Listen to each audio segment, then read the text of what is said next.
आदाब, मैं नीता सिंह हाजिर हूँ हिंदुस्तान की सोशियो कल्चरल और एनवायरमेंटल इश्यूज पर खास प्रोग्राम लेकर। ये है इंडिया। हमारे आज के प्रोग्राम में बात करेंगे भारत में 1.5 years of production linked incentives achievements की। दरअसल PLI scheme production incentive scheme है जो भारत सरकार की जानिब से शुरू की गई एक ऐसी पहल है जिसका मकसद न सिर्फ गैर मुल्की कंपनियों को मुल्क में वर्कफोर्स तलाश करने और रोजगार पैदा करने को बढ़ावा देना है, बल्कि घरेलू और मकामी पैदावार की हौसला अफजाई यानी एनकरेज करने की कोशिश भी है ताकि मुल्क में छोटे रोजगार पैदा की जा सके। तो क्या है इस स्कीम के अचीवमेंट्स, इसी को समझने के लिए हमने अपने स्टूडियो में इनवाइट किया है Indian Institute of Foreign Trade में visiting professor Manu Chaudhary, logistic council chairman ASSOCHAM भी हैं ये, और साथ ही हमारे साथ मौजूद हैं इस समय फोर्ड स्कूल ऑफ मैनेजमेंट में प्रोफेसर ऑफ इंटरनेशनल बिजनेस में डॉक्टर फैजल अहमद। आप दोनों का स्टूडियो में बहुत बहुत वेलकम है। तो आज हम डिस्कस करने वाले हैं प्रोडक्शन लिंक इंसेंटिव्स अचीवमेंट्स के बारे में। तो हम इसको समझेंगे कि क्या अचीवमेंट हुआ है पीएलआई स्कीम में, लेकिन उससे पहले हमें ये जानना ज़रूरी है कि आखिर ये स्कीम है क्या। सबसे पहले प्रोफेसर चौधरी आपसे समझना चाहेंगे कि ये स्कीम है क्या। देखिए 2020 में प्रोडक्शन लिंक्ड स्कीम लॉन्च हुआ, भारत सरकार के द्वारा लॉन्च किया गया। इसकी इवैल्यूएशन इतना जल्दी विगत 4 से 5 साल में इवैल्यूएशन करना बहुत उचित नहीं होगा जी, मगर ये स्कीम का 3 पिलर पे ये स्कीम कहीं ना कहीं उतरा। मेक इन इंडिया 2014 में ये कंसेप्ट स्टार्ट हुआ और 2014 के बाद लगातार भारत में डोमेस्टिक इंडस्ट्री को बढ़ावा देने की अलग अलग तरीके से मुहिम चालू हुई और उसके बाद फिर आत्मनिर्भर भारत और विकसित भारत की तरफ हम लोग 2047 की तरफ कदम रखने के लिए प्रधानमंत्री जी का जो मुहिम है, इस मुहिम के तहत में ये प्रोडक्ट लिंक्ड स्कीम है और इसका 3 पिलर पे ये प्रोडक्ट लिंक्ड स्कीम को कहीं ना कहीं खड़ा किया गया। पहला पिलर है कि लार्ज मैन्युफैक्चरिंग सेटअप, कैसे बड़े उद्योगों को भारत में लाया जाए, कैसे उसका सेटअप किया जाए और कैसे वो इन्वेस्टमेंट करे, चाहे वो फॉरेन इन्वेस्टमेंट हो या डोमेस्टिक इन्वेस्टमेंट हो। उद्योग सेटअप करने के बाद फिर उसकी प्रोडक्शन, कि वो उसने कितना प्रोडक्शन किया, किस स्केल में प्रोडक्शन किया और कितनी एक्सपोर्ट हुई उस प्रोडक्शन के बाद, दूसरी जो इसका पिलर है। और तीसरा जो है कहीं ना कहीं रोजगार, एम्प्लॉयमेंट का जनरेशन। इस 3 पिलर के ऊपर में इस पूरे स्कीम को इनरोल किया गया। शुरुआती दौर पे ये 3 सेक्टर में ये स्कीम थी, आपका मोबाइल में, दूसरा मेडिकल इक्विपमेंट में और तीसरा आपका मोबाइल, मेडिकल और एक इलेक्ट्रॉनिक सेगमेंट में। ये 3 सेक्टर में था और 2024 में आज हम लोग हैं, ये 14 सेक्टर्स के अंदर में ये पूरा स्कीम हुआ। टोटल 2 लाख करोड़ का बजट आउटले है जो कि 5 से 6 साल के अंदर में व्यय करना है इन सभी सेक्टर्स में। 10 डिपार्टमेंट इस 14 सेक्टर को देखती हैं और इसमें 4 से लेकर 6% तक का इंसेंटिव फिक्स किया गया है हर सेक्टर को, हर इंडस्ट्रीज़ को। जी मनु जी, आपने बहुत अच्छे से बताया कि 3 सेक्टर्स में जब इसको शुरू किया था तब 3 सेक्टर्स पे फोकस था, अब 14 सेक्टर्स पर इसका फोकस है। आपसे प्रोफेसर फैजल, आपसे जानना चाहेंगे, समझना चाहेंगे कि किस मकसद के साथ इसकी शुरुआत की गई थी, क्यों ज़रूरत पड़ी इसे शुरू करने की। देखिए ये बहुत इम्पॉर्टेंट बात है क्योंकि पीएलआई जो है ये इंडस्ट्रियल पॉलिसी के तहत आया है। हमारा जो 2020 में अगर आप देखें तो बहुत सारे सप्लाई चेन्स डिसरप्शंस हो रहे थे पूरी दुनिया में और हर कंट्री जो है बहुत तरह तरह के प्रोटेक्शनिस्ट मेजर्स ले रही थी अपने इकोनॉमी को, बिजनेसेस को प्रोटेक्ट करने के लिए। तो उस वक्त ये बहुत ज़रूरी था कि इनवर्ड लुकिंग अप्रोच एक लेना बहुत ज़रूरी था, ख़ास करके कि हम अपनी डोमेस्टिक प्रोडक्टिव कैपेसिटी जो होती है, कंट्री के अंदर जो अपनी प्रोडक्टिव कैपेसिटी है उसको कैसे बढ़ाएं। उसके लिए हमने एक स्कीम, वो पॉलिसी लाई जिसको हमने आत्मनिर्भर भारत का। और आत्मनिर्भर भारत का जो सबसे बड़ा एम था मेरे ख्याल से, वो ये नहीं था कि हम किसी के अगेंस्ट अपने आप को, किसी के अगेंस्ट हम उसको पोजीशन कर रहे हैं या किसी कंट्री के अगेंस्ट, ये नहीं था। ये था कि भाई हम अपनी डोमेस्टिक प्रोडक्टिव कैपेसिटी कैसे बढ़ा सकते हैं ताकि कल होके हम ग्लोबली कॉम्पिटिटिव बन जाए। ये उसका मेन मकसद था। उसी तहत आप देखेंगे कि जो मेक इन इंडिया भी अलाइंड हुआ उसी के साथ ग्रेजुअली। और मेक इन इंडिया में ऑलरेडी बहुत सारे सेक्टर्स स्पेसिफाई किए गए थे। उन्हीं सेक्टर्स को लेते हुए आगे हमने बात किया कि एक प्रोडक्शन लिंक्ड इंसेंटिव की स्कीम लाई गई जी। कि आखिर मैन्युफैक्चरिंग कैसे बढ़ाया जाएगा। मेक इन इंडिया हम करना चाह रहे हैं, आत्मनिर्भर भी बनना चाह रहे हैं, लेकिन आखिर मैन्युफैक्चरिंग कैसे बढ़ेगा। तो इंडस्ट्रियल पॉलिसी में इस बात को फोकस किया गया कि जब तक गवर्नमेंट अपने तौर पे एक इंसेंटिव स्कीम नहीं लाती है स्ट्रांगली, तब तक जो है मैन्युफैक्चरिंग को या मेक इन इंडिया को बढ़ावा देना आसान नहीं होगा जी। तो यही रीज़न था कि इस तरह के एक स्कीम्स पीएलआई के तहत स्कीम्स लाए, जो अभी प्रोफेसर मनु साहब भी बता रहे थे, ये लाया गया जी। अब इसमें एक दो चीज़ इंपॉर्टेंट है। पहला ये कि भाई ये जब हम लोग इंडस्ट्रियल पॉलिसी की बात करते हैं और मैन्युफैक्चरिंग और इन सब चीज़ों की बात करते हैं, ऐसी स्कीम्स की बात करते हैं, तो बेसिकली हम लोग एक इंडस्ट्रियलाइजेशन की बात कर रहे हैं कि देश में इंडस्ट्रियलाइजेशन कैसे आएगा। तो आज़ादी के बाद से ही आप देखेंगे कि हम लोग इंडस्ट्रियलाइजेशन पे फोकस करते आए हैं कि कैसे हमारा मैन्युफैक्चरिंग का जो पार्टिसिपेशन है जीडीपी में वो बढ़े, manufacturing percentage as in the GDP. तो उस पर हम लोग फोकस करते आए हैं शुरू से ही। लेकिन ये कैसे बढ़े, इसके लिए हमें एक दो चीज़ ये भी समझना होगा कि दो तरीके से इंडस्ट्रियलाइजेशन होता है जी। या तो वो एक इंपोर्ट सब्स्टिट्यूशन बेस्ड इंडस्ट्रियलाइजेशन होगा, इंडस्ट्रियलाइजेशन जो कि इंपोर्ट सब्स्टिट्यूशन के बेसिस पे किया जाए जी। कि हम ऐसे प्रोडक्ट्स अपने देश में बनाना शुरू कर दें जो हम अदरवाइज इंपोर्ट करते हैं और हमें महंगे इंपोर्ट बिल्स देने होते हैं उस प्रोडक्ट के लिए, तो क्यों ना हम उसे अपने ही देश में बना लें। ये पॉलिसी इंडिया ने बहुत पहले से फॉलो की हुई है। काफ़ी टाइम से इंपोर्ट सब्स्टिट्यूशन पे हमारा फोकस रहा है, 60s में 70s में अगर आप बात करें। वहीं पे जो दूसरा एक पॉलिसी ओरिएंटेशन आता है वो आता है कि एक्सपोर्ट लेड इंडस्ट्रियलाइजेशन। इंडस्ट्रियलाइजेशन ऐसा हो जो एक्सपोर्ट, जिससे एक्सपोर्ट हमारा मकसद हो उसको इंडस्ट्रियलाइजेशन लाने का। तो आपने देखा हो कि लाइक 1960s में 70s में बहुत सारे कंट्रीज जैसे कोरिया वगैरह ले लें, ईस्ट एशिया की कंट्रीज हैं, इन लोगों ने एक्सपोर्ट लेड इंडस्ट्रियलाइजेशन पे फोकस किया जी। और वो एक्सपोर्ट लेड इकोनॉमी बनी है एक्चुअली। तो आज हमारे सामने जो सबसे बड़ा सवाल है कि क्या हम इंपोर्ट सब्स्टिट्यूशन बेस्ड के बेसिस पे इंडस्ट्रियलाइजेशन चाहते हैं या एक्सपोर्ट कॉम्पिटिटिवनेस के बेसिस पे अपने देश में एक इंडस्ट्रियलाइजेशन लाना चाहते हैं। जी बिल्कुल। हालांकि अगर आप पीएलआई स्कीम को देखेंगे तो पीएलआई स्कीम भी बहुत हद तक इंपोर्ट सब्स्टिट्यूशन को फोकस करता है, लेकिन उसमें एक्सपोर्ट लेड का भी कंपोनेंट है। ये एक पीएलआई की अच्छी चीज है कि एक्सपोर्ट लेड का कंपोनेंट है उसमें, लेकिन किस हद तक वो एक्सपोर्ट लेड इंडस्ट्रियलाइजेशन को लीड करेगा ये भी हमें आगे समझना ज़रूरी है। बिल्कुल।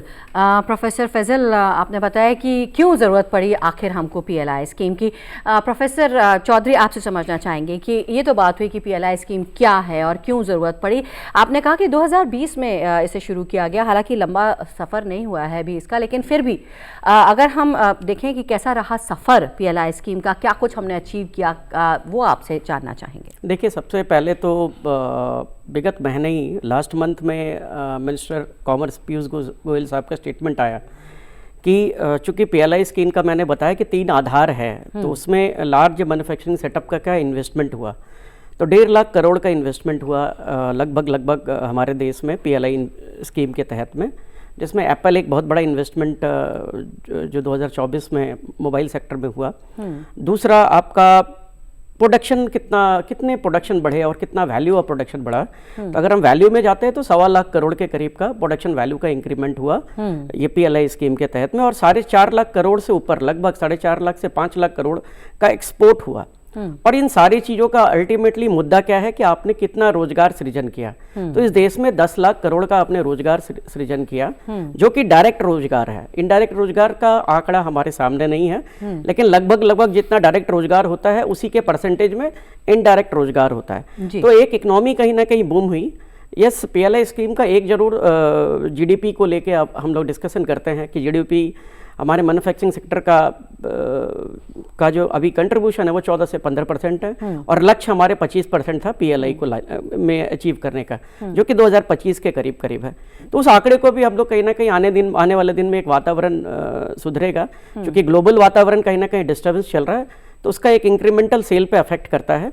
लेकिन 2025 हम लोग बहुत पॉजिटिव हैं कि ये कहीं ना कहीं इंक्रीज करेगा, और इस पूरा पीएलआई स्कीम जो इंडिया के अंदर में एक इसका वातावरण डेवलप हुआ है मैन्युफैक्चरिंग हब बनने का और ग्लोबल सप्लाई चेन बनने का, जैसे कि चाइना और वियतनाम ये 2 कंट्री है जो कि कहीं ना कहीं ग्लोबल सप्लाई चेन हब है। विदेशों में अगर कोई यूरोप में कोई चीज़ की फैक्ट्री है तो उसका कोई ना कोई पार्ट आज के दिन में आप देखेंगे चाइना या वियतनाम उसका स्पेयर पार्ट बना रहा होगा इस सप्लाई चेन का। तो इंडिया का कहीं ना कहीं मकसद है कि क्यों ना वो इंडिया भी एक ग्लोबल सप्लाई चेन हब के तहत में विकसित हो और हमारा देश इसके तरफ जा रहा है। जिस तरीके से इंफ्रास्ट्रक्चर का डेवलपमेंट हो रहा है, जिस तरीके से ओवरऑल चीज़ों का डेवलपमेंट हो रहा है, एक वातावरण क्रिएट हो रहा है देश के अंदर। जी, तो कहाँ तक हम पहुँचे हैं सफ़र में, ये बता रहे हैं प्रोफेसर चौधरी। प्रोफेसर फैज़ल, आपसे समझना चाहेंगे कि जब इसकी शुरुआत की गई तो कहीं ना कहीं एक बड़ा एम ये भी था मैन्युफैक्चरिंग को बढ़ाना इंडिया में। आपसे समझना चाहेंगे कि अगर हम सेक्टर वाइज बात करें तो इलेक्ट्रॉनिक्स या मोबाइल टेलीकॉम की बात करें तो कितना सक्सेसफुल रहे हैं, जैसे कि अभी एप्पल का एग्जाम्पल दिया प्रोफेसर चौधरी ने। देखिए, अगर आप सेक्टोरल भी देखेंगे तो हर सेक्टर में जिसमें भी हम लोगों ने इसकी बात की है, PLI स्कीम को इम्प्लीमेंट जो 14 सेक्टर्स हैं, तो लगभग हर सेक्टर में बेनिफिट तो हुआ है। कुछ ऐसे सेक्टर्स हैं जिसमें और ज़्यादा बेनिफिट्स हुए हैं। जैसे आप अगर API का केस देखेंगे, बेसिक इंग्रेडिएंट्स और API जो फार्मास्यूटिकल सेक्टर्स में है, तो उसमें भी हमारी इंपोर्ट डिपेंडेंस कुछ हद तक कम हुई है चाइना के ऊपर। पहले बहुत ज़्यादा इंपोर्ट करते थे, अब कुछ कम हुआ डिपेंडेंस। और इंडिया आपको पता है कि बहुत बड़ा एक्सपोर्टर है फार्मास्यूटिकल्स का, जेनरिक मेडिसिन्स का पूरे वर्ल्ड में, तो उसमें भी काफ़ी इजाफा हुआ है, उसमें भी हम लोगों ने गेन किया है। दूसरे सेक्टर्स में जैसे कि इलेक्ट्रॉनिक्स है या दूसरे ये हैं, जैसे एप्पल की बात कर रहे थे, तो एप्पल में भी आप देखिए आज के डेट में टेक्निकली इंडिया में जो भी मोबाइल बिक रहा है वो इंडिया में ही बना हुआ है, चाहे वो आईफोन हो या कोई दूसरे कंपनी का हो। तो एक तो ये चीज़ हुई। दूसरी बात जो मैं बताना चाह रहा था कि जो ग्लोबल वैल्यू चेन का मसला है कि कैसे आप लोअर एंड से अपग्रेड करके अपने आप को higher end of the value chain में ग्रेजुअली जाएंगे। तो उसमें चाइना और वियतनाम का एग्जांपल दिया है अभी, लेकिन उसमें एक चीज़ और है कि जो वैल्यू चेन्स होते हैं वो चाइना में भी हैं और वियतनाम में भी हैं। एक हम लोग को ध्यान देना होगा कि एक ट्रेड एग्रीमेंट होता है, जैसे कि एक RCEP एक ट्रेड एग्रीमेंट हुआ और एक ट्रांस पैसिफिक पार्टनरशिप एक ट्रेड एग्रीमेंट हुआ। तो अगर हम सिर्फ RCEP की बात करें, रीजनल कॉम्प्रिहेंसिव इकोनॉमिक पार्टनरशिप, जिसमें अभी 15 कंट्रीज हैं, पहले 16 थे, इंडिया भी उसमें था, तो 2012 से हम उसको निगोशिएट कर रहे थे और 2019 में हम उसमें से पुल आउट हो गए RCEP में से।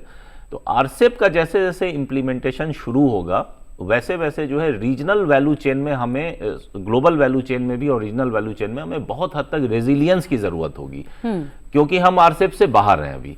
तो वो रेजिलियंस हम कैसे लाएंगे? आपने देखा होगा कि कोविड टाइम में ही 2020 में इंडिया, जापान और ऑस्ट्रेलिया ने मिलकर एक ग्रुपिंग की बात की जिसको बोला गया सप्लाई चेन रेजिलियंस इनिशिएटिव, कि कैसे हम चाइना पे अपनी डिपेंडेंस को रिड्यूस करें और अपने सप्लाई चेन को अपने सप्लाई चेन का डिपेंडेंस जो है वो चाइना पे कम करें। तो इसको बोला गया सप्लाई चेन रेजिलियंस इनिशिएटिव। तो आई थिंक जो सेक्टर्स की हम लोग बात कर रहे हैं, सेक्टर स्पेसिफिक, उसमें एक ये बहुत बड़ा रोल प्ले करेगा कि जब RCEP इम्प्लीमेंटेशन फेज वाइज हो रहा है, ट्रांस पैसिफिक पार्टनरशिप जो एग्रीमेंट है CPTPP, उसका इम्प्लीमेंटेशन फेज वाइज हो रहा है, वहीं पे उसमें हम लोग उसके प्रॉब्लम्स जो हमें मिलेगी, ट्रेड डाइवर्जन वगैरह की जो बात होती है, उसको ओवरकम करने के लिए हम लोग भी ट्रेड एग्रीमेंट साइन कर रहे हैं। जैसे हमने जो ऑस्ट्रेलिया से ट्रेड एग्रीमेंट साइन कर लिया, एक हमने हालांकि UAE से भी साइन किया, तो वो हम लोग कोशिश कर रहे हैं। लेकिन इसमें सेक्टोरल में ये बहुत बड़ा इशू होगा कि आप ट्रेड एग्रीमेंट्स के इम्पैक्ट को कैसे रिड्यूस करेंगे, ये एक बात हो गई। दूसरा ये हुआ कि जो PLI स्कीम्स के तहत जो बेनिफिट्स मिल रहा है उसमें इंपोर्ट भी हमारा डिपेंडेंस कम हो रहा है और एक्सपोर्ट बढ़ भी रहा है, ये दोनों चीज़ हो रही है। लेकिन जब हम ट्रेड एग्रीमेंट्स के इम्पैक्ट को उस पर मेज़र करें और उसको उसमें इम्प्लीमेंट करने की कोशिश करेंगे तो हमें ये समझ में आएगा कि हमारा इंपोर्ट डिपेंडेंस और ज़्यादा कम हो सकता है और हमारा एक्सपोर्ट और ज़्यादा बढ़ सकता है अगर ट्रेड एग्रीमेंट के जो आरसेप वगैरह के इश्यूज को या निगेटिव इम्पैक्ट को हम रिड्यूस करने की साथ में कोशिश करें अलॉन्ग विद दी पीएलआई। बिल्कुल प्रोफेसर फैजल, बिल्कुल बात करेंगे कि क्या कंसर्न्स है और क्या वे फॉरवर्ड है। अभी हम बात कर रहे हैं कि किस सेक्टर में किस तरह के अचीवमेंट्स हमने किए हैं। प्रोफेसर चौधरी, आपसे जानना चाहेंगे, अगर हम फूड की बात करें, फूड प्रोसेसिंग की बात करें, तो किस तरह के अचीवमेंट्स हुए हैं इस सेक्टर में? नीतू जी, बहुत अच्छा लगा कि फूड पे आपने डिस्कशन किया, क्योंकि इंडिया एग्रो इकोनॉमी है। पर उसके साथ साथ मैं थोड़ा सा, चूँकि हम लोग पहला मोबाइल फ़ोन पे थोड़ा सा डिस्कशन कर लें।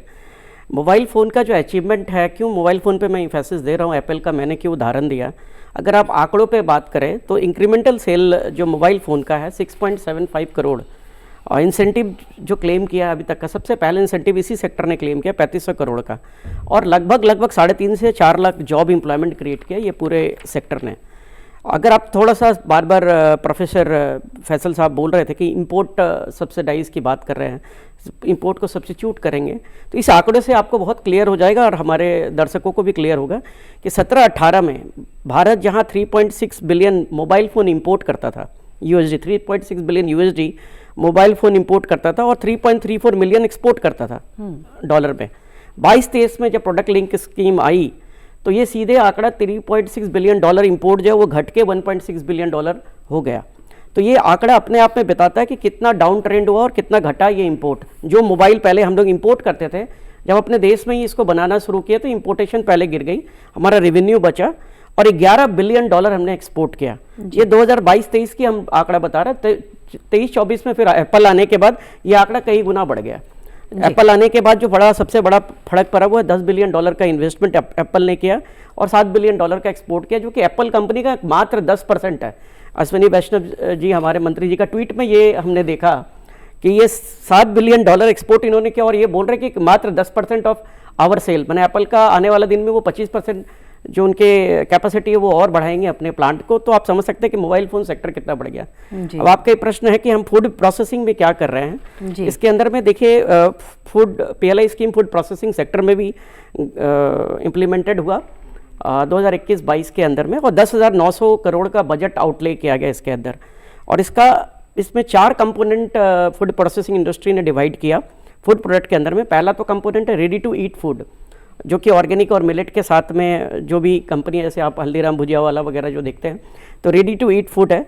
दूसरा है प्रोसेस फ्रूट एंड वेजिटेबल्स का, और तीसरा है मैरीन प्रोडक्ट का जिसमें फिश एग्स आते हैं, और चौथा चीज़ मैन्युफैक्चरिंग कंपनी। तो इन चारों कंपनीज के चारों प्रोडक्ट के से लेकर टोटल अराउंड 289 प्रोडक्ट कंपनीज जो है वो इम्पैनल्ड हुई फूड प्रोसेसिंग इंडस्ट्री के अंदर में, और प्रोडक्ट इंसेंटिव स्कीम्स का लाभ उठा रही है। और एकमात्र फूड प्रोसेसिंग इंडस्ट्री है जहाँ पे एसएमई सेक्टर को लाभ मिल रहा है जी। स्मॉल मैन्युफैक्चरिंग सेटअप जो है उसको लाभ मिल रहा है एसएमई को फूड प्रोसेसिंग के अंदर में। बाकी सब जगह जो है लार्ज इंडस्ट्री आ रही है बाकी 14 सेक्टर्स में, लेकिन एक फूड प्रोसेसिंग इंडस्ट्री है जहाँ ये विंडो खोला गया एसएमई के लिए। और इंक्रीमेंट सेल, थोड़ा सा मैं ये इस पर आपको बताना चाह रहा हूँ कि प्रोडक्ट लिंक्ड स्कीम के अंदर में फ़ायदा कैसे उठता है जी। उस फायदा का जो पार्ट है, जैसे उदाहरण के लिए अगर आप मान लीजिए कि आपने किसी प्रोडक्ट को, आपकी यूनिट आज 100 रुपये में बेच रही है और आपने प्रोडक्ट लिंक इंसेंटिव स्कीम में अपने आप को इनरोल किया और आपने उसमें कुछ वैल्यू एडिशन किया। 100 रुपये में आपने इंपोर्ट किया, वैल्यू एडिशन करके आपने उसको 150 रुपये में बाजार में सेल किया, डोमेस्टिक मार्केट में या एक्सपोर्ट पे। ये जो इंक्रीमेंट सेल है आपका 100 से 50 का, ये 50 रुपीज़ के ऊपर में जो है वो आपको 5% या 6% या जो भी वो डिपार्टमेंट ने निर्धारित किया है इंसेंटिव, वो आपको एज ए इंसेंटिव के रूप में आपके उस पर्टिकुलर प्रोडक्ट सेगमेंट में आपको वापस किया जाएगा, जो आपका कहीं ना कहीं मिटिगेट करेगा आपके सारे बजट को, जो आप ताकि आप इंटरनेशनल मार्केट में अपने आप को कम्पीट कर सके। तो ये है प्रोडक्ट लिंक स्कीम, जिसमें प्रोडक्ट को लिंक्ड किया जाता है स्कीम के साथ में, और आपको इंक्रीमेंटल सेल जो भी आपका बढ़ता है या उस सेल को बढ़ाने के लिए जो आपको फैक्ट्री को में एडिशनल एक्सपेंडिचर आप करते हैं, वो सारा जो उसका परसेंटेज है वो निर्धारित है, वो आपको सरकार रिफंड करते हैं जी। बिल्कुल, तो हमने तमाम सेक्टर्स की यहाँ पर बात की है, और अगर हम बात ना करें ऑटोमोटिव इंडस्ट्री की तो वो बहुत ज़रूरी है। प्रोफेसर फैजल आपसे जानना चाहेंगे किस तरह का इम्पैक्ट इस इंडस्ट्री पर पड़ा है। देखिए ऑटोमोटिव कंपोनेंट में जो इंडिया का जो कॉम्पिटिटिवनेस है वो है OEMs के सेक्टर में, which is original equipment manufacturing. तो ऑटोमोटिव कंपोनेंट का देखिए क्लस्टर का जो है काफ़ी अच्छा डेवलप्ड है इंडिया में। PLI स्कीम्स के तहत काफ़ी बेनिफिट ऑटोमोटिव कंपोनेंट्स को मिले हैं और उसमें बहुत हद तक इंपोर्ट डिपेंडेंस भी हमारा जो है कम हुआ है और एक्सपोर्ट्स भी बढ़े हैं।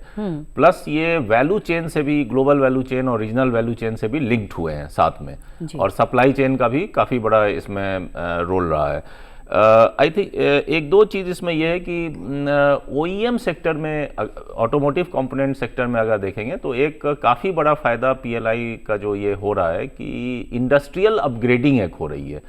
क्योंकि वैल्यू चेन में जो सबसे इम्पॉर्टेंट चीज़ है वो ये नहीं है कि आप वैल्यू चेन, पहला तो होता है कि भाई वैल्यू चेन में आप पार्टिसिपेशन आपका कितना है।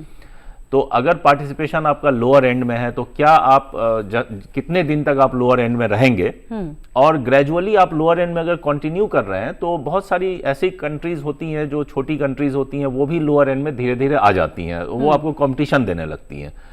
तो मकसद ये होता है कि आप कैसे उसी वैल्यू चेन में थोड़ा सा हायर में एंड में अपग्रेडिंग करना अपने आप को शुरू करें, टेक्नोलॉजी के यूज़ के वजह से, या कुछ ऐसा जैसे PLI स्कीम में जो बेनिफिट्स मिल रहा है उसके तहत आप कुछ ऐसा इंफ्रास्ट्रक्चर और फाइनेंसिंग मैकेनिज्म डेवलप करें अपने लिए। तो वो फ़ायदा भी ऑटोमोटिव कंपोनेंट सेक्टर में इंडिया में हुआ है PLI के तहत। जी, तो PLI के तहत तमाम सेक्टर्स में अचीवमेंट यहाँ पर हम बात कर रहे हैं, देखने को मिल रहा है।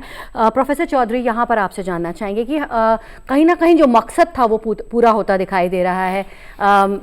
इंपोर्ट कम हुआ है, एक्सपोर्ट को बढ़ावा मिला है, मैन्युफैक्चरिंग बढ़ी है। कहीं ना कहीं एक मकसद इसका ये भी था कि इनोवेशन इंडिया में बढ़े, कटिंग एज टेक्नोलॉजी की बात करें, ग्लोबल लेवल पर एक कॉम्पिटिटिवनेस दिखाई दे, उसमें कहाँ तक हम अचीव कर पाए हैं?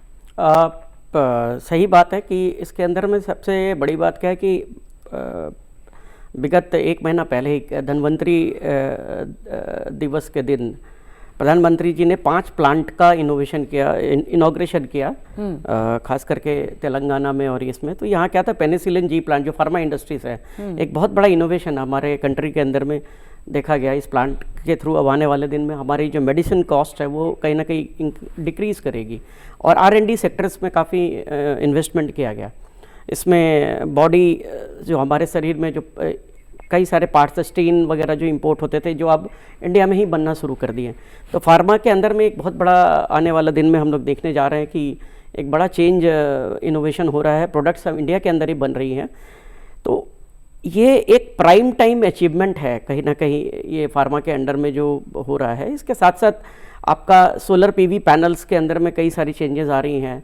ऑटोमोटिव इंडस्ट्रीज़ के अंदर में आजकल आप देख सकते हैं इलेक्ट्रॉनिक व्हीकल्स, EV बैटरीज़ का जो ज़रूरत है, तो ये सारे R&D और इनोवेशंस का PLI स्कीम के साथ में लिंक्ड है। और स्पेयर पार्ट, जो इनोवेटिव स्पेयर पार्ट जो कंपनी बना रही है, एंसिलरी यूनिट्स भी सेटअप कर रही है, तो उसको कहीं ना कहीं फ़ायदा हो रहा है इसके तहत में।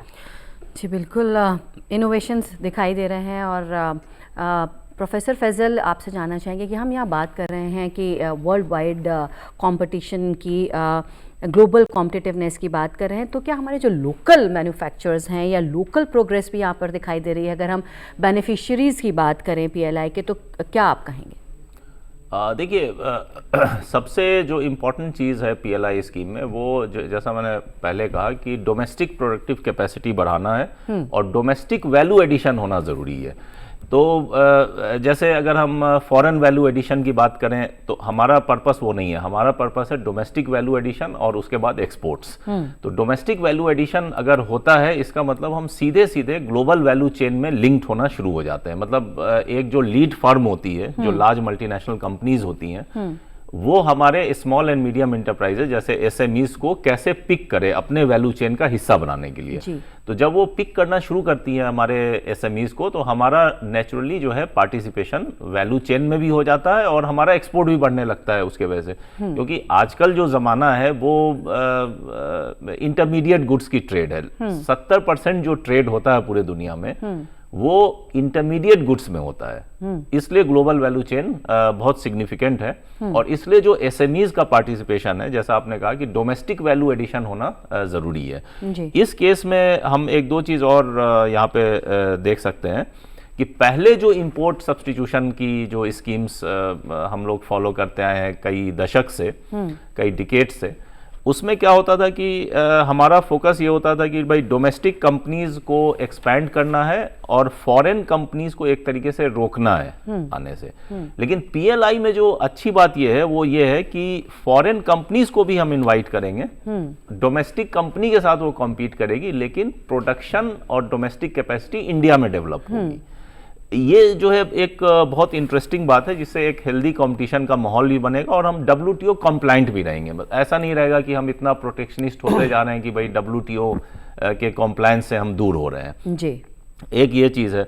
दूसरा ये है कि हमें फोकस ये भी करना होगा कि हम सब्सिडी डिपेंडेंट मैन्युफैक्चरिंग सेक्टर ना करें, जो कि बहुत इंपॉर्टेंट है।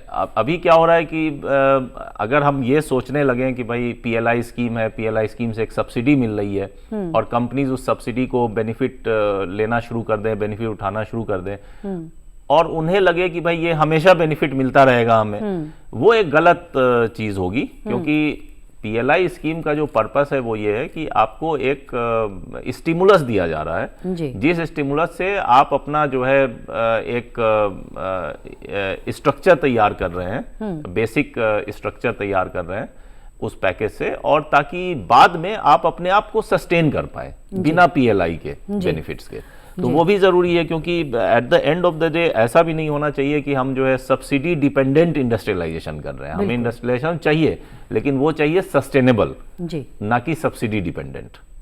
बिल्कुल प्रोफेसर फैजल बता रहे हैं कि बेनिफिट्स की जब हम बात कर रहे हैं तो प्रोफेसर चौधरी आपसे समझना चाहेंगे कि जो बेनिफिशियरीज़ हैं उनमें किस तरह का एक्साइटमेंट इस पीएलआई स्कीम को लेकर के देखने को मिला, और जो हमारे व्यूअर्स हैं अगर इसका फ़ायदा उठाना चाहते हैं तो किस तरह से इसका बेनिफिट ले सकते हैं।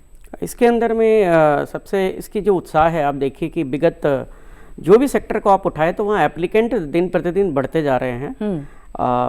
चाहे वो एप्लीकेंट पर्टिकुलर, जैसे आप मोबाइल में आ जाए तो मोबाइल में भी एप्लीकेंट्स नया बढ़ रहा है, एप्पल का आना, सैमसंग का आना, और आने वाले दिन में और भी कि ऑटोमोबाइल सेक्टर में किया कंपनी का मैन्युफैक्चरिंग आना। तो एप्लीकेंट्स काफ़ी बढ़ रहे हैं और भारत में एक वातावरण बन रहा है कि फॉरेन इन्वेस्टमेंट जब आती है या फॉरेन टेक्नोलॉजी इंडिया के अंदर में आती है तो यहाँ डोमेस्टिक वैल्यू एडिशन ऑटोमेटिक उसके साथ रह के एक्सपोजर के साथ वो ऐड ऑन होता है। तो शुरुआती दौर में जैसे हमने चाइना या वियतनाम में देखा था इनिशियल फेज में, इसी तरीके का स्टेप था। और सबसे बड़ी बात है कि आज नेबरहुड हमारा जो है कहीं ना कहीं टेक्सटाइल में, अब इंडिया का टेक्सटाइल पे आप आ जाए तो टेक्सटाइल में बहुत अच्छा इंडिया कर सकता है। बांग्लादेश का डिस्टर्बेंस कहीं ना कहीं इंडिया के लिए अपॉर्चुनिटी है। मैं हालांकि उसको प्रमोट नहीं कर रहा, but yes, when there is a problem there is an opportunity. हम लोग बिजनेस में इस बात को हमेशा बोलते हैं। तो टेक्सटाइल इंडस्ट्री एक बड़ा सेगमेंट होगा जो इंडिया के अंदर में आने वाले दिन में ग्रोथ की तरफ देखेंगे हम लोग। और जो लोग इसको लेना चाहते हैं, पीएलआई स्कीम्स के तहत में लेना चाहते हैं, तो पहले तो वो डिसाइड करें कि वो किस इंडस्ट्री के लिए कैटर करना चाहते हैं, किस डिपार्टमेंट के अंदर उनका इंडस्ट्री आता है। तो विगत अभी 14 सेक्टर में ये काम कर रहे हैं, तो 10 डिपार्टमेंट है, यानी कि 10 मिनिस्ट्री है। तो उस मिनिस्ट्री में वो अपने आप को रजिस्टर करें। पीएलआई स्कीम का थोड़ा एक डिसएडवांटेज यही है, या क्रिटिक्स आप बोल सकते हैं, ये है कि अभी तक तो इन्होंने 250 करोड़ जिनका टर्नओवर है जो भी इंडस्ट्री का, डोमेस्टिक इंडस्ट्री का, उनके लिए उन्होंने विंडो खोल के रखा है फूड प्रोसेसिंग को छोड़ के। और जो फॉरेन इन्वेस्टर वो 1000 करोड़ के करीब का जिनका टर्नओवर है। तो अभी पीएलआई स्कीम तो कहीं ना कहीं प्रमोट कर रहा है जो बड़े यूनिट है वो आके सेटअप करे, ताकि एंसिलरी यूनिट उनके बगल में सप्लाई चेन में आके इंटर कर सके। तो आने वाले दिन में हम लोग जरूर देखेंगे भारत सरकार स्मॉल एमएसएमई और एसएमई को भी के लिए भी विंडो खोलेगा पीएलआई के अंदर में। और जो भी इंडस्ट्री इसके अंदर में आना चाहता है वो अपने सेक्टर को पहले डिसाइड कर ले कि किस मंत्रालय के तहत है, और उस मंत्रालय में जाके कोऑर्डिनेट करे। वहाँ के जो मंत्रालय ज्वाइंट सेक्रेटरी लेवल पे जो बैठते हैं वो इस स्कीम के को देखते हैं। जी, तो बेनिफिशरीज़ की हमने बात करी, किस तरह के फ़ायदे उनको मिल रहे हैं और कैसे और भी लोग इसके साथ जुड़ सकते हैं। प्रोफेसर फैज़ल, आपसे समझना चाहेंगे, हमने बात की डायरेक्ट जो अचीव किया है पीएलआई के थ्रू सेक्टर्स में जो अचीवमेंट हुए हैं, लेकिन हम इनडायरेक्ट बेनिफिट्स की बात करें तो इसका फ़ायदा और भी जगहों पर देखने को मिला है। हम इंफ्रास्ट्रक्चर की बात करें, हम इंडिया की इकॉनमी की अगर बात करें, हम अगर फार्मर्स की बात करें, तो कहाँ कहाँ इसका इम्पैक्ट, इसका फ़ायदा, बेनिफिट्स, अचीवमेंट्स देखने को मिले?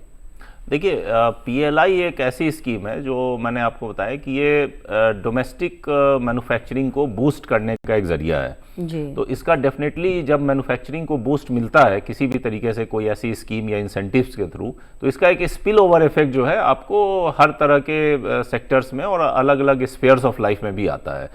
जो सबसे इंपॉर्टेंट चीज़ ये होती है कि आपको एक इंफ्रास्ट्रक्चर डेवलपमेंट जो है वो आपका धीरे धीरे बढ़ने लगता है। कि उसमें क्या होता है कि जैसे अभी जिक्र किया सर ने कि भाई रिलेटेड एंड एंसिलियरी इंडस्ट्रीज, जो आप एक बड़ी इंडस्ट्री आपको आपने पीएलआई के स्कीम के तहत दिया और उसके साथ साथ रिलेटेड एंसिलियरी इंडस्ट्री जो वो भी डेवलप होने लगती है, जो छोटे बिजनेस हैं, स्मॉल बिजनेस हैं, माइक्रो लेवल पे है, उस बड़े इंडस्ट्री को सपोर्ट करने के लिए। एक ये है। दूसरा कि आपको इंफ्रास्ट्रक्चर डेवलपमेंट, खास करके इस तरह का कि भाई पोर्ट की अपग्रेडिंग होना, वो भी इंपॉर्टेंट हो जाता है कि जैसे जैसे आपका एक्सपोर्ट बढ़ेगा तो आप अपनी पोर्ट्स की कैपेसिटी ज़रूर बढ़ाना चाहेंगे जी। तो वो एक बहुत इंपॉर्टेंट चीज़ होती है कि बहुत बार आप देखेंगे कि कंट्रीज़ के पास पोर्ट्स होते हैं लेकिन उसकी कैपेसिटी इतनी लिमिटेड होती है कि उन्हें कई बार ये सोचना होता है कि अगर हम प्रोडक्शन करेंगे भी तो एक्सपोर्ट्स कैसे होगा हमारा। तो पीएलआई के तहत अगर ये बेनिफिट मिलता है और मैन्युफैक्चरिंग बढ़ती है तो साइड बाय साइड आप देखेंगे, साइमल्टेनियसली आप देखेंगे कि पोर्ट इंफ्रास्ट्रक्चर भी आपका डेवलप होने लगता है जी। एक तो ये भी हो गया। दूसरा ये हो गया कि एक जॉब क्रिएशन में बहुत मदद करता है। जैसे काफ़ी एस्टिमेटेड है, मतलब जॉब्स का बहुत लाखों जॉब्स क्रिएट हुई हैं पीएलआई स्कीम्स आने के वजह से, क्योंकि ये भी एक स्पिल ओवर इफेक्ट है जी। कि जैसे जैसे आपका प्रोडक्शन बढ़ेगा तो जाहिर सी बात है आपको वर्कफोर्स में ज़्यादा लोगों की ज़रूरत होगी, नए तरह के आपको टेक्निकल स्किल्स की रिक्वायरमेंट होगी जिसके तहत लोग आएंगे, उसमें जुड़ेंगे। तो एक ये वाला जो बेनिफिट है ये भी होता है। प्लस इसमें एक दो चीज़ और होती है कि जैसे ग्रास रूट लेवल पे देखिए ट्रेड पॉलिसी का बहुत बड़ा इम्पैक्ट होता है कि जैसे अगर ट्रेड पॉलिसी के तहत आप कुछ इंसेंटिव्स दे रहे हैं, ठीक है, जैसे मान लीजिए कि अप्रैल में ही देख लीजिए कॉटन ग्रोअर्स है, मान लीजिए, है ना, महाराष्ट्र जी, या कुछ दूसरे कोई भी प्रोडक्ट आप अलग अलग जगह, जो उसके ग्रोअर्स होते हैं, जो एक्चुअली फार्मर्स होते हैं, जो इंसेंटिव जब मिलना शुरू होता है तो एक्चुअली उस चीज़ का प्रोडक्शन और प्रोडक्टिविटी दोनों बढ़ना शुरू होता है।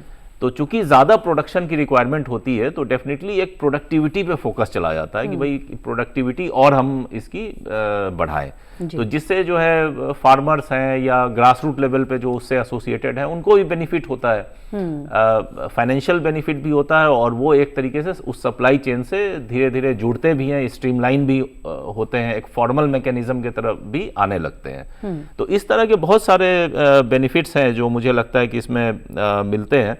और डोमेस्टिक वैल्यू एडिशन के वजह से क्या होता है कि फोकस डोमेस्टिक वैल्यू एडिशन पे है तो उससे जो है सप्लाई चेन, आपका इंटरनल सप्लाई चेन भी रोबस्ट होने लगता है। होता यह है कि जैसे रोड सिस्टम्स है या फैक्ट्री से लेके मान लीजिए पोर्ट तक की कनेक्टिविटी है, ये सारी चीज़ें इंप्रूव होने लगती हैं। डोमेस्टिक इंफ्रास्ट्रक्चर पे इसका काफ़ी बड़ा स्पिल ओवर इफेक्ट होता है जी। और वो पॉजिटिव इफेक्ट होता है इसका जी। तो इसलिए ये इम्पॉर्टेंट है कि ऐसी स्कीम्स जब एक बार आती है तो इसके हम लोगों को सिर्फ उस स्कीम के जो बेनिफिशियरी की बात नहीं, स्पिल ओवर इफेक्ट की भी, जो आपने एक इम्पॉर्टेंट क्वेश्चन ये पूछा कि भाई इसका स्पिल ओवर इफेक्ट भी है जी। तो हमें उसको भी समझने की ज़रूरत है। बिल्कुल। तो पीएलआई स्कीम का इम्पैक्ट कहाँ कहाँ पड़ा है, कहाँ कहाँ लोगों को फ़ायदा हो रहा है, इसकी हम बात कर रहे हैं। प्रोफेसर चौधरी, आप जुड़े हुए हैं शिपिंग एंड लॉजिस्टिक्स से, आपसे जानना चाहेंगे, पोर्ट की भी बात हो रही है, किस तरह का इम्पैक्ट वहाँ पड़ा है?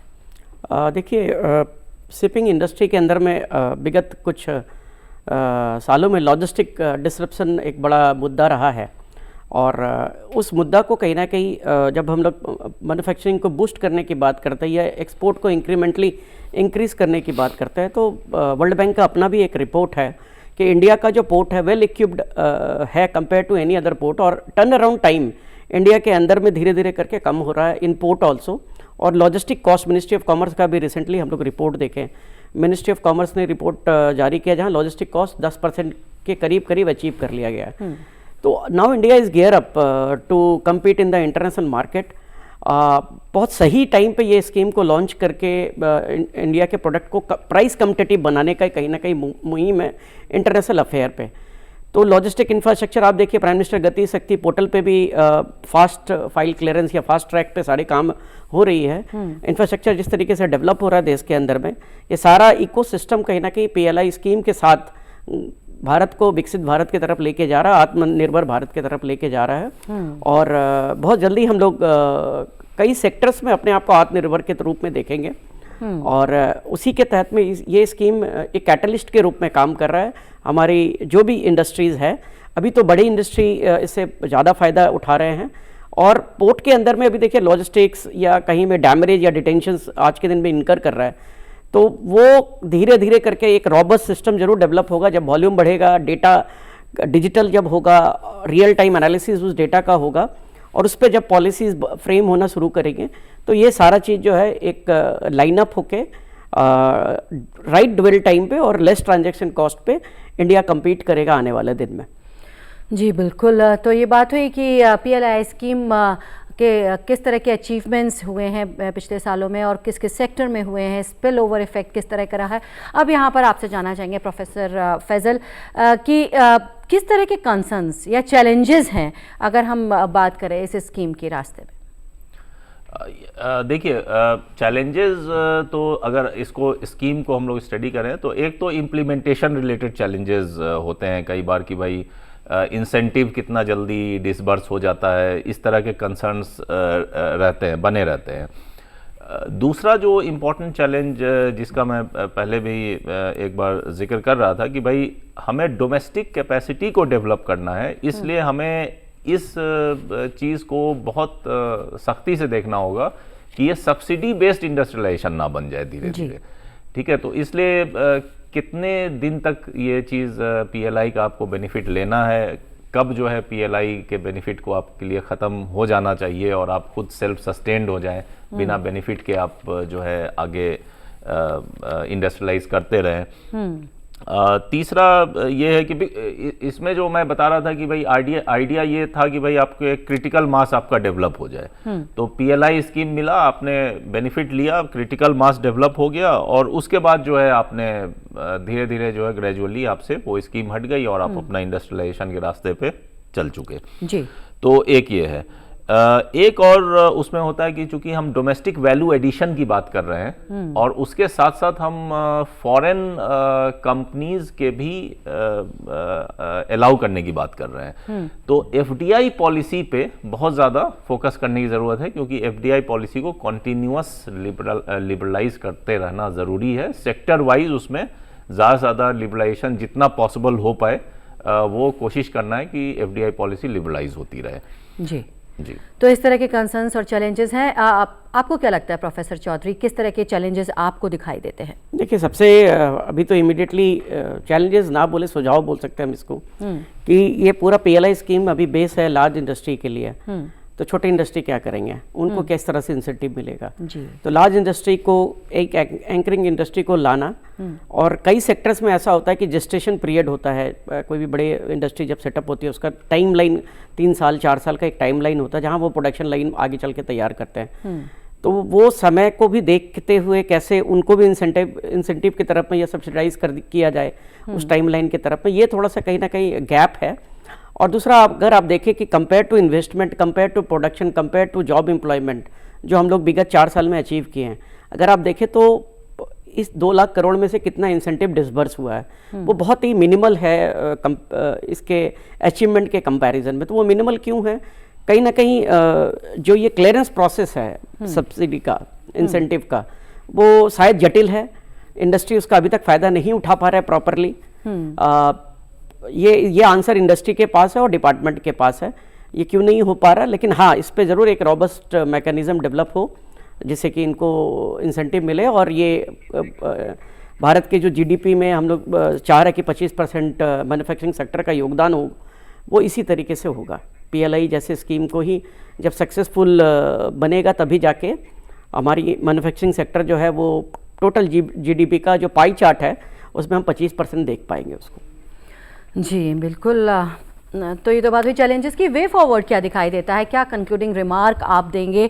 अगर हम production linked incentive scheme achievements की बात कर रहे हैं तो क्या कंक्लूडिंग रिमार्क होगा आपका प्रोफेसर फैजल? देखिए, वे फॉरवर्ड भी काफ़ी इम्पॉर्टेंट और बहुत ही सीरियस इस पे थॉट देने की ज़रूरत है, क्योंकि स्कीम बहुत अच्छी है, इसका बेनिफिट भी आ रहा है और कैसे ये बेनिफिट आगे भी आता रहे, इसलिए ये बहुत ज़रूरी है कि कुछ पॉइंट्स पे जो है ध्यान दिया जाए। पहला ये है कि हमारा फोकस ये होना चाहिए कि हम बहुत ज़्यादा एक सिंगल कंट्री पे या उसके सप्लाई चेन पे इंपोर्ट डिपेंडेंट ना हो जाए जी।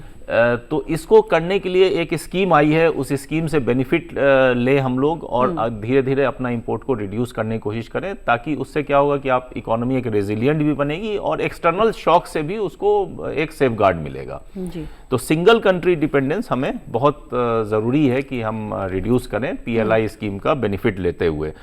और इसलिए ये भी ज़रूरी है कि सिर्फ बड़े बिजनेसेस नहीं, छोटे बिजनेसेस को भी पीएलआई के तहत जो है बेनिफिट मिलना चाहिए, ताकि ये चीज़ एक डाइवर्सिफाइड रहे कंट्री के अंदर।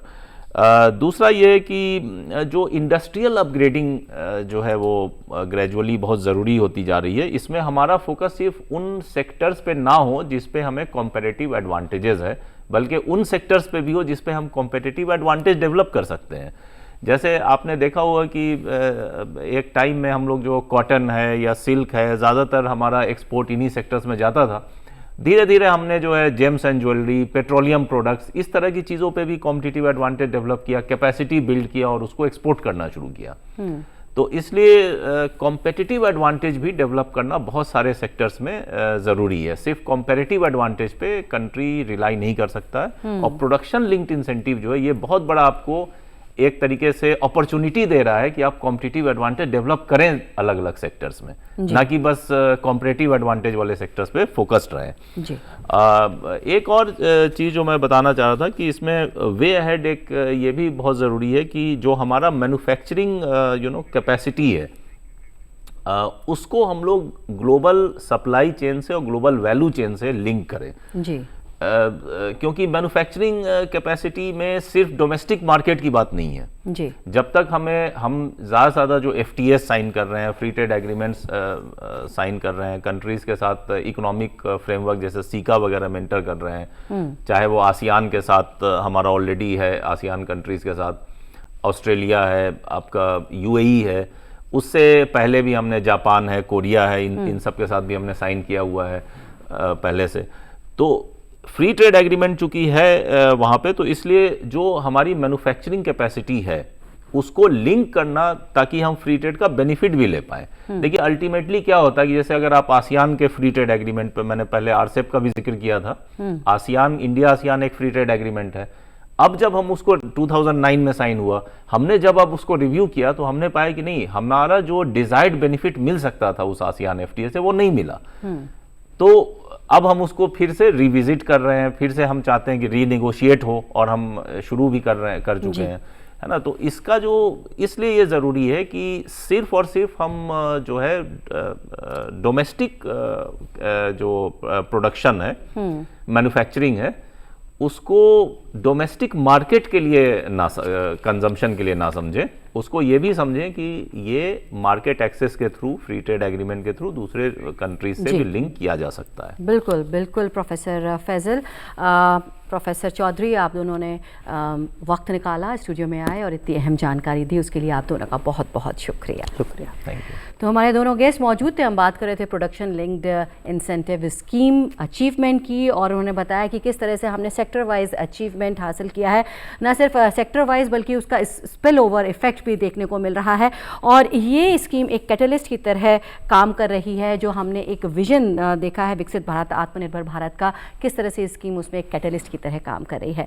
हमारी आज की इस खास पेशकश में फ़िलहाल इतना ही। आपको हमारा ये प्रोग्राम कैसा लगा, इस पर आप भी अपनी राय दे सकते हैं। इसके लिए हमारा email ID है ddurduspecials@gmail.com। इसी के साथ हमारी पूरी टीम को दीजिए इजाज़त। आदाब।